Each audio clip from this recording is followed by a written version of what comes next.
This is LXBN TV, and I'm Colin O'Keefe. As we continue our ongoing coverage of Avocating 2012, I'm here with Vanessa Fox, CEO of 9 by Blue and author of Marketing in the Age of Google. Starting off, if I'm a lawyer who's just getting going, I'm a solo practitioner, I want to know, where do I start with my website? It's not really showing up. What tools should I start with if I want to, appear a little bit higher in search? Yeah, absolutely. So, the first thing that you should really look at is what are people really searching for? What are the types of things that they're most interested in? Because what we often find is that the website may not reflect that.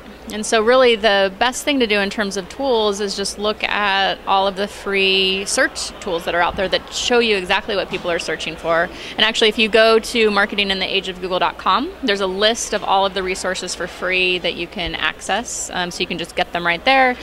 Put in whatever your topic area is, whatever kind of law that you practice, see what people are searching for, and then just take a hard look at your website to see if that's really the types of things that you cover. Sometimes it's as easy as the way that you refer to it isn't the way that people search for it. Exactly, and I think that was a great point that you made, is that when you're really knee-deep in your own content, you don't know what other people see it as. You really, well, these are how I phrase things, this is how I've been using it, especially with lawyers when things are so technical sometimes, they often forget how actual people describe things. How do lawyers and other professionals go about stepping outside of, who they are and seeing how other people describe them? Yeah, that happens a lot, and it's not just with lawyers, right? It's with most companies. People get so involved with what they're doing and so meshed in the internal jargon that they can get pretty far away from how their audiences are talking about things. So again, the keyword research tools that I mentioned are a great way to do that.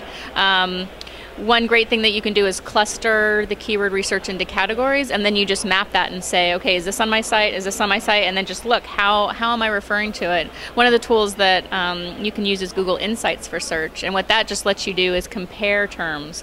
So the example I gave in the talk was real estate versus homes for sale.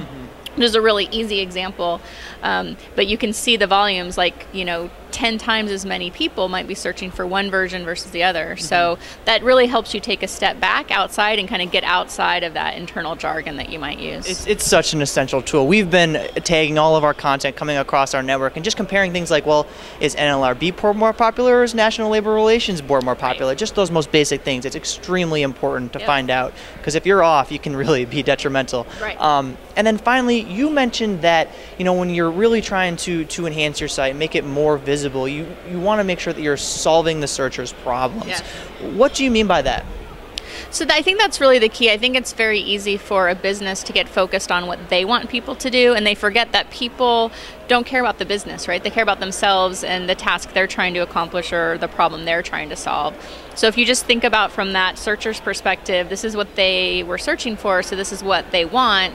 Does that page that they're landing on very clearly and obviously solve that problem, right? Does it provide them enough information that you're seen as an authoritative, credible source? I mean, sometimes people are hesitant to give away too much information, but I think particularly in the legal field, writing an article that explains something doesn't make that person who reads the article able to be their own lawyer, right? It just actually helps you look more credible. So try to solve that problem as much as you can and make it very obvious that that page will solve that problem with the heading and with the way that you have the design of the page. Because even if you do solve the problem, if it's hidden and it's cluttered and you can't tell, the searcher might click to your page and then just click back and go somewhere else if they can't see that this obviously is right.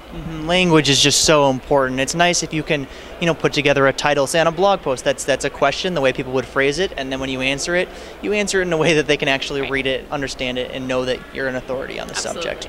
Well, once again, this is Vanessa Fox coming out of a great session. She's CEO of 9 by Blue.